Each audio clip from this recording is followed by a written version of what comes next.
मी सांगतो, ज्या माझ्या लाडक्या बहिणींची योजना जी केली आहे, इतर ज्या योजना केल्या, कुठली योजना बंद होणार नाही ही खात्री आपण बाळगा.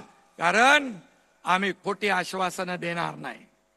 जे आम्ही बोलणार ते करून दाखवणार. बाळासाहेब म्हणायचे, एकदा शब्द देताना 10 नाही 100 वेळा विचार करा. आम्ही पूर्ण विचार करून आपल्या योजना सुरू केलेल्या आहेत आणि आपण भरभरून मतांचा वर्षाव या ठिकाणी केलाय. म्हणून आपल्याला मी मनापासून शुभेच्छा देतो. खरं म्हणजे उदय सामंत, किरण सामंत इकडे आहेत, हे सगळेच लोक इथं आहेत, सगळे आमदार आहेत. इथं आपल्या रामदासबाईंचा छावा योगेश कदम आहे. कदम कदम बढाए जा असं काम त्याचं चालू आहे. मी सांगितलं त्याला, मी उदय सामंतला सांगितलं, तुमच्याकडे जी खाती आहेत या खात्याच्या तुमच्या विभागामध्ये तुम्ही ज्या ज्या ठिकाणी आवश्यक त्या ठिकाणी भेटी द्या.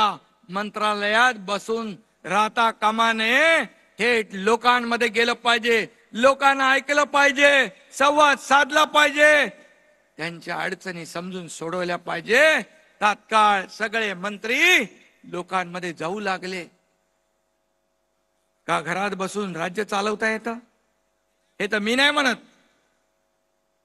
पवार साहेबांनी त्यांच्या पुस्तकात लिहिलेलं आहे. घरात बसून पक्ष चालवता येत नाही. फेसबुक लाईव्ह करून पक्ष चालवता येत नाही, राज्य चालवता येत नाही.